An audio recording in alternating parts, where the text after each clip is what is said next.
Hello दोस्तों, welcome to online education planet. तो आज से हम स्टार्ट कर रहे हैं एचटेट टीजीटी सोशल साइंस का प्रीवियस ईयर क्वेश्चन के सॉल्यूशन। ये जो पेपर है वो 2017 का पेपर है। तो आइए स्टार्ट करते हैं फर्स्ट क्वेश्चन के साथ। फर्स्ट क्वेश्चन है, सत्यकाम जबाल की कथा उल्लेखित है, यानी कि the legend of Satyakam Jabal is mention in. तो ये जो सत्यकाम जबाल थे ये कौन थे? ये एक वैदिक ऋषि थे। कौन थे? ये एक वैदिक ऋषि थे। वैदिक ऋषि थे। और पूछा है जो इनकी कथा है यानी कि कहानी किसके अंतर्गत है। तो ये जो कहानी है वो किसके अंतर्गत है? छंदगयो उपनिषद, यानी कि ऑप्शन नंबर 3। ये जो छंदगयो उपनिषद है इसके अंतर्गत जो है टोटल 10 चैप्टर है। कितने चैप्टर है? 10 चैप्टर है, जिसमें सत्यकाम जबाला जो है 4th चैप्टर के अंतर्गत है। कौन से चैप्टर के अंतर्गत है? 4th चैप्टर के अंतर्गत जो है सत्यकाम जबाला की कथा है। ठीक है, आपको याद रखना है ये सारे पॉइंट्स, क्योंकि प्रीवियस ईयर में पूछे जा चुके हैं। अब देखते हैं फर्स्ट ऑप्शन। जो सत्यकाम जबाला थे उनको मतलब सत्यकाम जबाली भी कहा जाता था। और ये जो बृहदनायक उपनिषद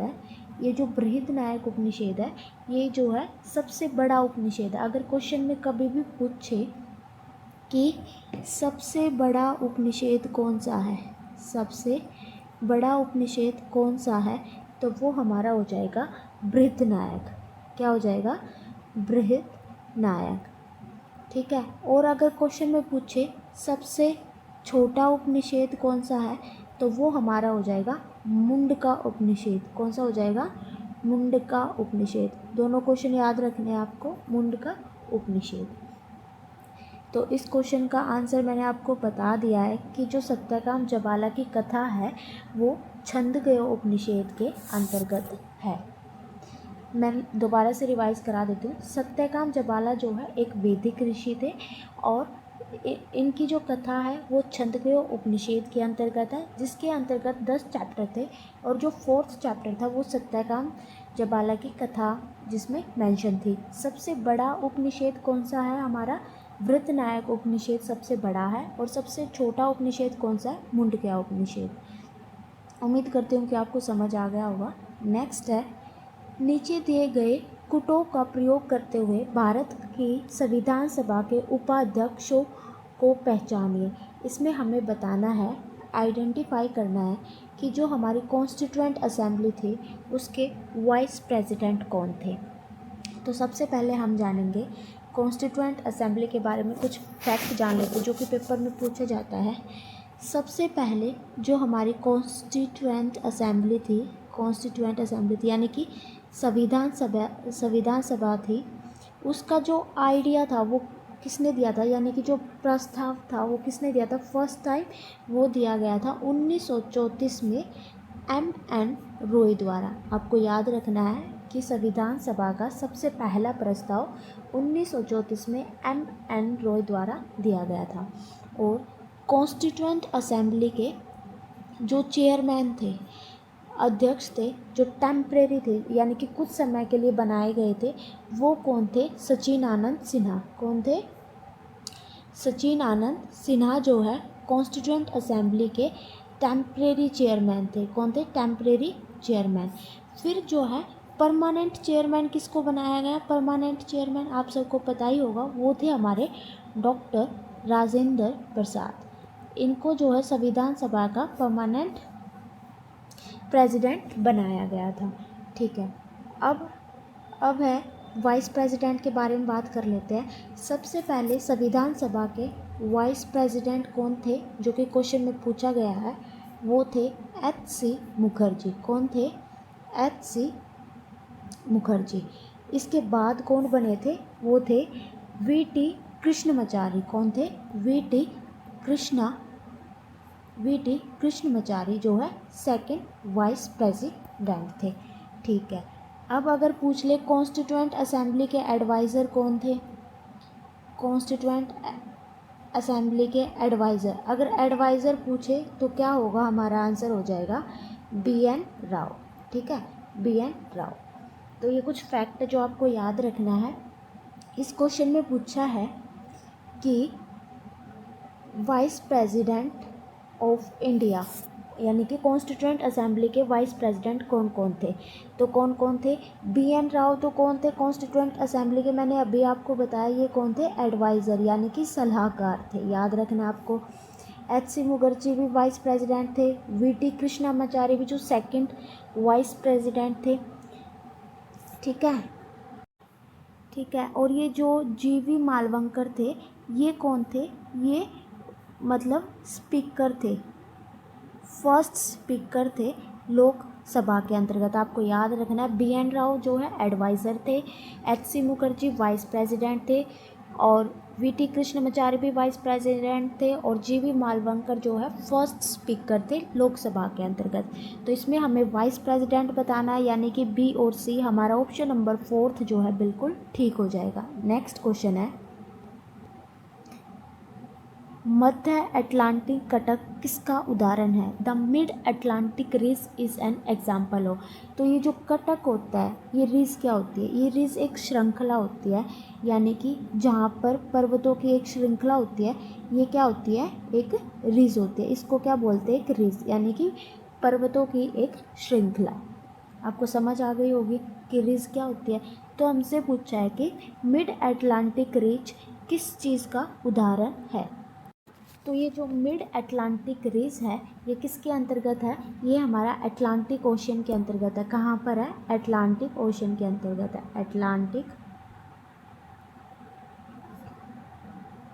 अटलांटिक ओशन के अंतर्गत है। ठीक है, अब ये पूछा है कि ये किस चीज़ का उदाहरण है, ये कौन सी प्लेट बाउंड्री का उदाहरण है। तो ये हमारी डाइवर्जेंट प्लेट बाउंड्री का उदाहरण है। तो अब हम जानेंगे कि डाइवर्जेंट प्लेट बाउंड्री क्या होती है। डाइवर्जेंट, देखो नाम से ही पता है, एक minute guys, divergent plate boundary वो होती है जब दो टेक्टोनिक प्लेट एक दूसरे से अलग जाती है। मान लो ये प्लेट है और एक ये प्लेट है, यानी कि ये एक दूसरे से दूर जाती है, तो वो तो वहाँ वो कौन सी प्लेट होती है, हमारी डाइवर्जेंट प्लेट। इसको हिंदी में क्या बोलते हैं, अपसारी सीमांत। ठीक है, आपको याद रखना। और फिर यहाँ पर एक श्रृंखला बन जाती है, यानी कि जो थी कौन सी थी, हमारी मिड अटलांटिक रिज, आपको याद रखना है। ठीक है, डाइवर्जेंट आपको समझ आ गया, जब भी दो प्लेट एक दूसरे से दूर जाने लगती है, यानी कि move away from each other, वो हमारी होती है डाइवर्जेंट प्लेट बाउंड्री।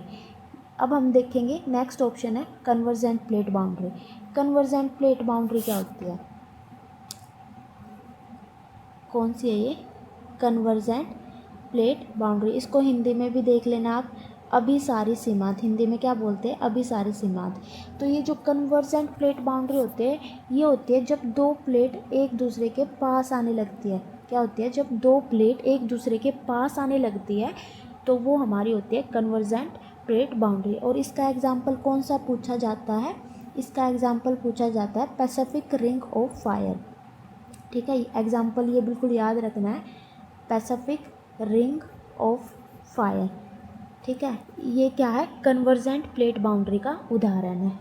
नेक्स्ट कौन सा ऑप्शन दिया हुआ हमें, कंजर्वेटिव प्लेट बाउंड्री या फिर संरक्षात्मक सीमांत।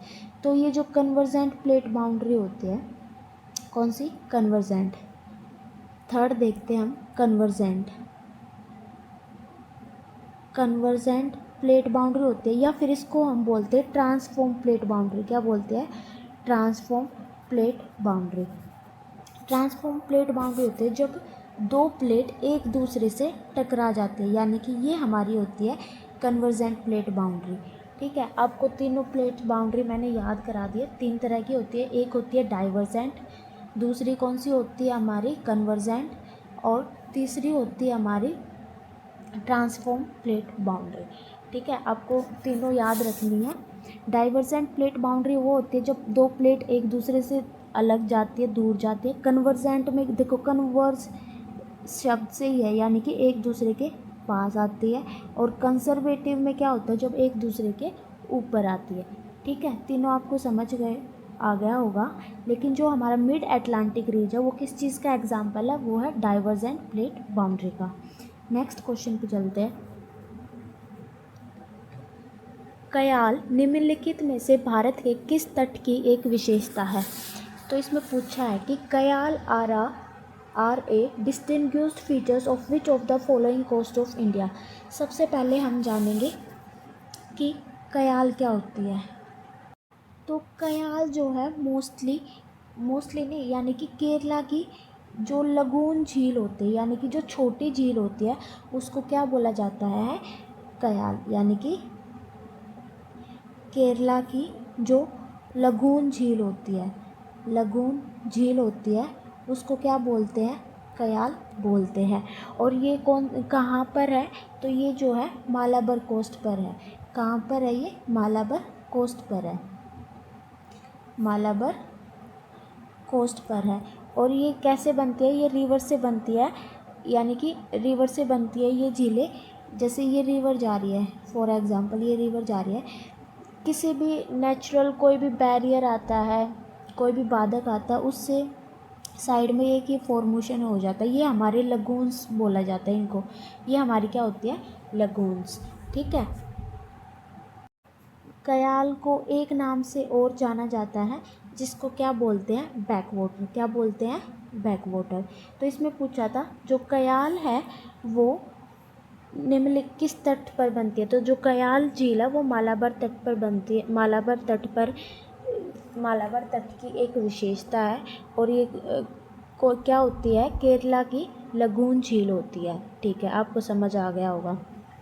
ठीक है, अब हम देख लेते हैं कि कच्छ काठीवार क्या होता है। कच्छ और काठीवार, देखो मैं आपको बताती हूँ कच्छ और काठीवार क्या होता है। मान लो ये हमारा मैप, इंडिया का मैप है।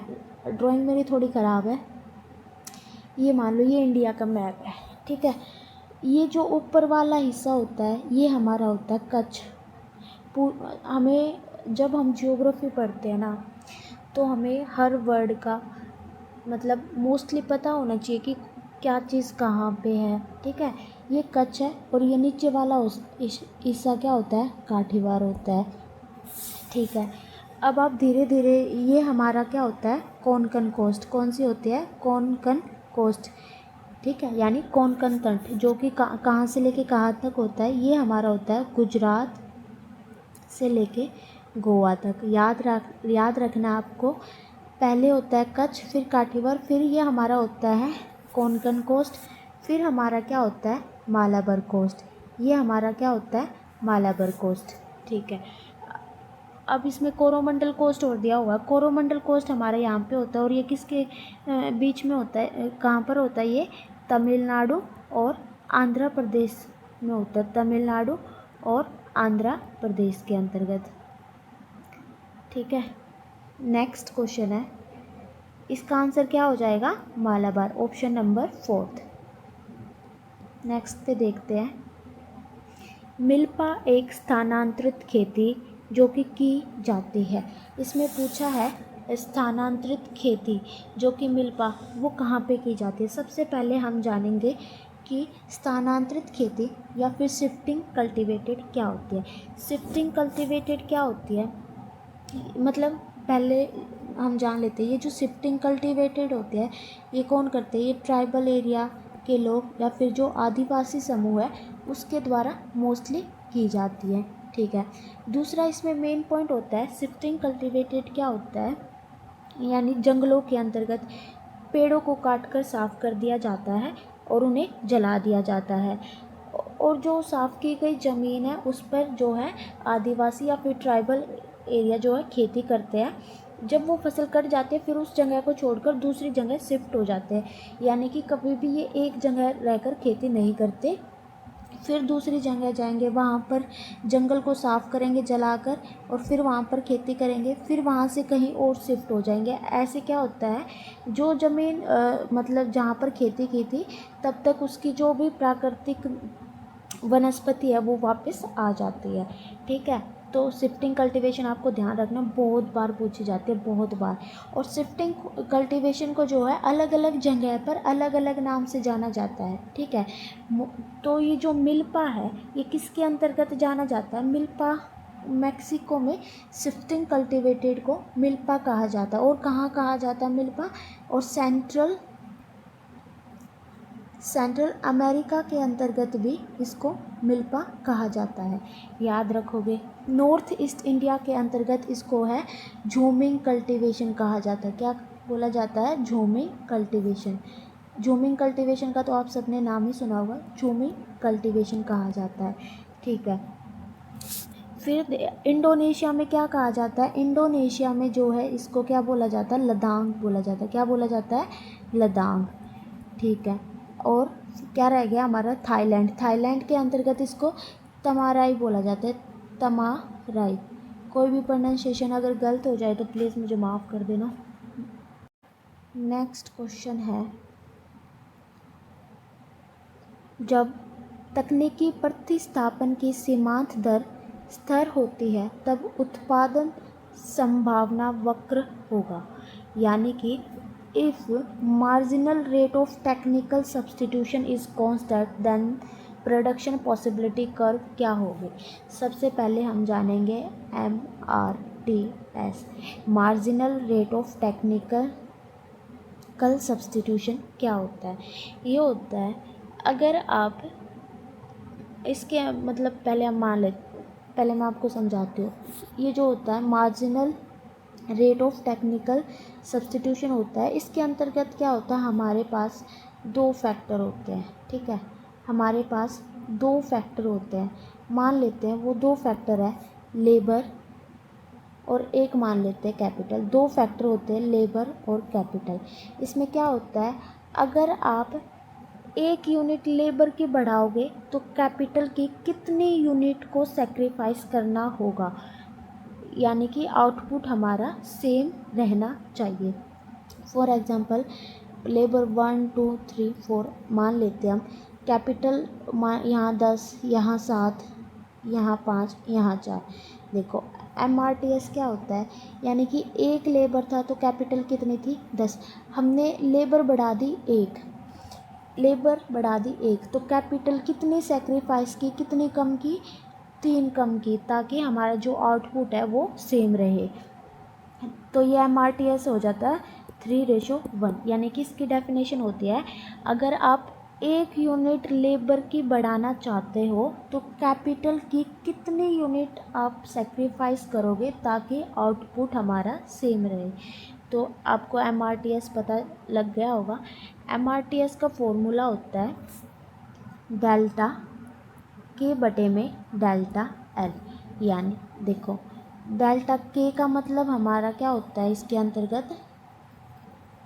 एक मिनट गाइस, जो डेल्टा K होता है वो हमारा होता है कैपिटल। ठीक है, कैपिटल। और जो डेल्टा L होता है वो हमारा क्या होता है? लेबर। ये क्या होता है? L, और ये क्या होता है? K। ठीक है, ये हमारा फॉर्मूला होता है। तो इसके अंतर्गत हमसे पूछा है, आपको ये marginal rate of technical substitution तो पता चल गया होगा। अगर आप एक यूनिट लेबर की बढ़ाओगे तो कैपिटल की कितनी यूनिट सेक्रीफाइस करोगे ताकि हमारा आउटपुट जो है सेम रहे। इसमें हमसे पूछा कि प्रोडक्शन पॉसिबिलिटी कर्व कैसी होगी। तो ये PPC क्या होता है? PPC होता है, PPC एक ग्राफ होता है। ठीक है, इसमें क्या होता है, जब दो वस्तुओं का मतलब जब दो वस्तु या फिर गुण का अधिकतम उत्पाद दिखाता है, मतलब दो वस्तुओं का मैक्सिमम ज़्यादा से ज़्यादा कितना प्रोडक्शन हो सकता है लिमिट रिसोर्स और टेक्नोलॉजी के साथ, ये हमारा क्या होता है? PPC। ठीक है, इसमें जो हमारी कर्व होगी, अगर हमारा MRTS कांस्टेंट है तो कर्व क्या होगी?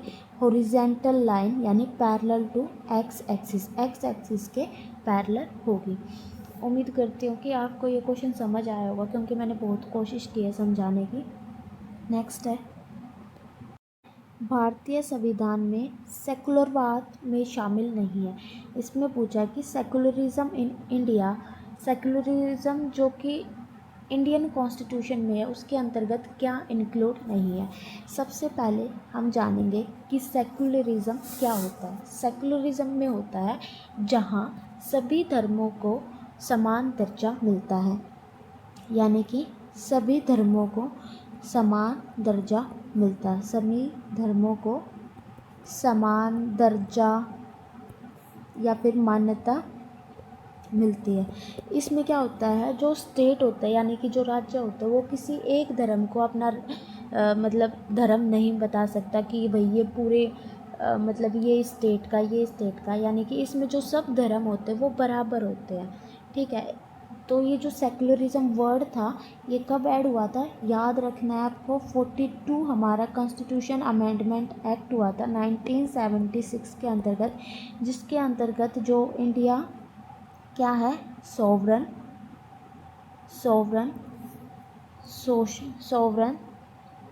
Social secular democratic and Republic. ये 42nd कॉन्स्टिट्यूशन अमेंडमेंट से ऐड हुआ था सेक्युलरिज्म वर्ड। ठीक है, और सेक्युलरिज्म क्या होता है, जहाँ सभी धर्मों का समान दर्जा होता है। तो आइए देखते हैं कौन सी इंफॉर्मेशन गलत है। No official religion of the state, राज्य का कोई राजकीय धर्म नहीं होता। मैंने अभी बताया कि किसी भी राज्य का कोई भी राजकीय धर्म नहीं होता। कोई भी, जैसे फॉर एग्जांपल हम मान लेते हैं हरियाणा में कोई ये नहीं बोल सकता कि हमारा हिंदू धर्म है या फिर हमारा मुस्लिम धर्म है, हमारा ये धर्म है। सभी धर्मों का समान दर्जा इसके अंतर्गत मिलता है। तो हमारा ऑप्शन नंबर फर्स्ट ठीक है, इसके अंतर्गत हमें नहीं बताना है, यानी कि गलत बताना। तो सेकंड हमारा डॉक्ट्राइन ऑफ बेनिवोलेंट न्यूट्रलिटी, कल्याणकारी तटस्थता का सिद्धांत। सबसे पहले हम जानेंगे कि ये कल्याणकारी तटस्थता का सिद्धांत क्या होता है। आप प्लीज़ नोट कर लेना। जो कल्याणकारी तटस्थता का सिद्धांत होता है, इसमें क्या होता है, जब सरकार किसी व्यक्ति को बिना उचित कारण के अपने धर्म को स्वतंत्र रूप से पालन करने के लिए मना करती है, यानी कि जब कोई भी स्टेट या फिर कोई भी सरकार किसी को भी अपना धर्म पालन करने से मना करती है, वो हमारी होती है डॉक्ट्राइन ऑफ बेनिवोलेंट न्यूट्रलिटी। तो इसमें हमें नहीं बताना था, तो हमारा ऑप्शन नंबर सेकंड जो ठीक हो जाएगा, क्योंकि जो हमारी सरकार होती है वो किसी भी एक धर्म को मान्यता नहीं देती।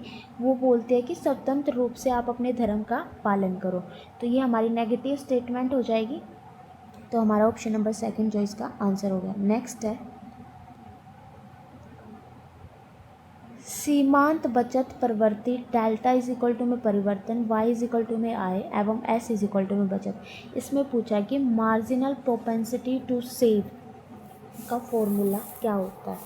तो ये जो मार्जिनल प्रोपेंसिटी टू सेव का फॉर्मूला होता है, ये होता है चेंज इन सेविंग। क्या होता है,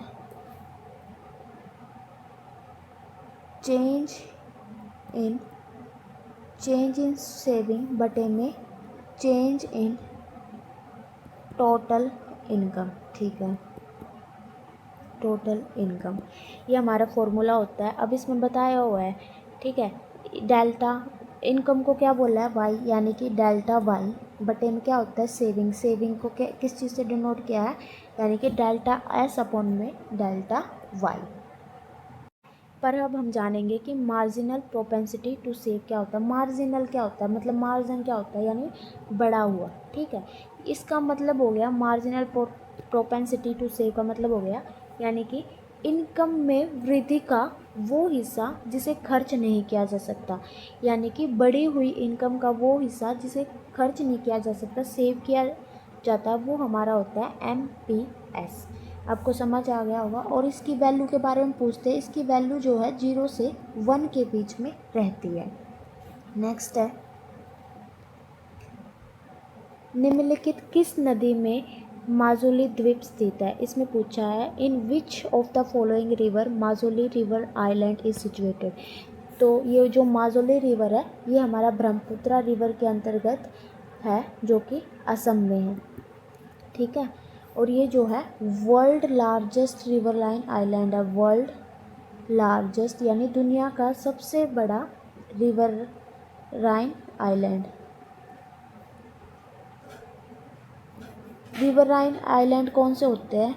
जो कि नदी के पानी से घिरा कोई भी, जैसे यहाँ पर ये नदी है, ये नदी है, मतलब यहाँ पर कोई भी भूभाग हो गया, यानी कि धरती का टुकड़ा हो गया, ये वो हमारा होता है रिवराइन आइलैंड। नेक्स्ट है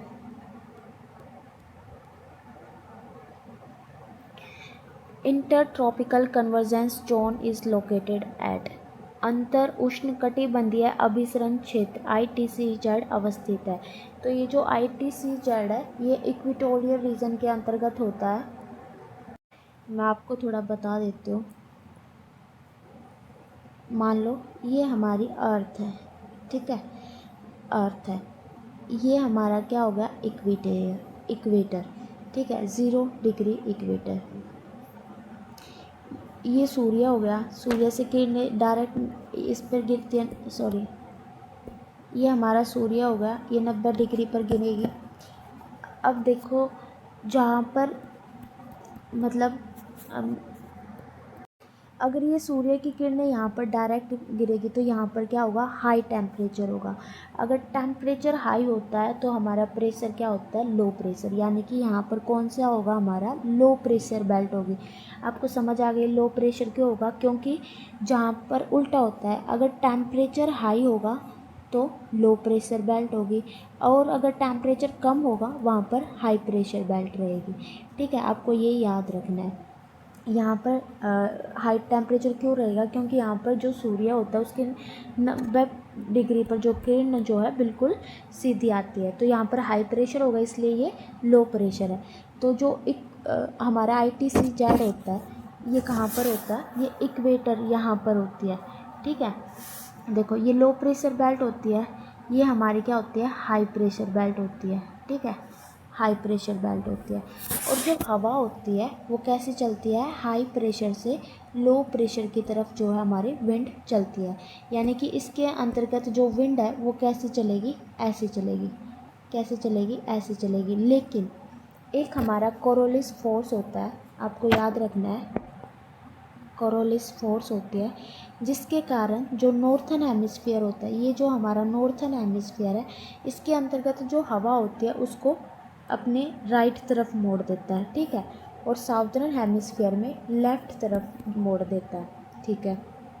तो ये जो हवाएं ऐसी चल रही थी ना सीधी, तो इनकी डायरेक्शन जो है चेंज होकर कैसी हो जाती है? ये ऐसी हो जाती है, ठीक है, इनको राइट की तरफ मोड़ देता है। और जो साउथर्न हेमिस्फीयर में होती है वो यहाँ पर ये हमारा क्या होता है? हाई प्रेशर से लो प्रेशर बेल्ट ऐसे चलेगी, लेकिन कोरोलिस फोर्स के कारण ये जो हवा है इसको ऐसे मोड़ देता है, ठीक है। अब मैं आपको बता रही थी कि ITCZ क्या होता है। ITCZ जो है, देखो क्या कहाँ पर होता है? ये लोकेटेड होता है इक्वेटर पर, इक्वेटर लो प्रेशर बेल्ट पर ये जो है सिचुएटेड होता है। और इसका अगर पूछ ले कि कितने से कितने डिग्री के होता है, तो ये होता है 0 से 5 डिग्री नॉर्थर्न और साउथर्न हेमिस्फीयर के अंतर्गत जो है ITCZ होता है। इसमें क्या होता है? जो ये हमारी नॉर्थ ईस्ट की विंड है, ये वाली नॉर्थ ईस्ट की विंड और साउथ ईस्ट की विंड जहाँ पर भी कन्वर्ज होती है वो एरिया हमारा ITCZ होता है। तो ये हमारा ये वाला पार्ट होता है ITCZ, यानी कि 0 से 5 डिग्री नॉर्थ और 5 डिग्री साउथ के अंतर्गत जो है हमारा ITCZ होता है। मैं आपको एक इम्पोर्टेंट और बता देती हूँ। कभी भी अगर आपको ये देखना कि ये कौन सी विंड है, तो जैसे फॉर एग्ज़ाम्पल अगर विंड ऐसे चल रही है तो इसकी हम हमेशा ये पकड़ लेते हैं पूछ, ईस्ट वेस्ट नॉर्थ साउथ, तो ये कौन सी हो गई? North east. तो यहाँ पे ये विंड कौन सी होगी? North east. इन्हीं को ही हम ईस्टर्ली विंड और ट्रेड विंड बोलते हैं। तो इसके अंतर्गत हमसे पूछ जाता है कि जो ITCZ होता है वो कौन से एरिया में होता है? इक्वेटोरियल रीजन के अंतर्गत। आज के लिए इतना ही। कल से हम ज़्यादा क्वेश्चन प्रैक्टिस करने की कोशिश करेंगे। तो हम 2017 यानी कि जितने भी पेपर हुए ना उनको मैं बहुत अच्छे से एक्सप्लेन करूँगी, ताकि आपको आपके PYQ से ही 40 से 50 नंबर जो है टीजीटी एसएसटी के अंतर्गत बन जाए। अगर आपको मेरी वीडियो पसंद आए तो please like share and subscribe my channel. Thank you so much guys, thank you.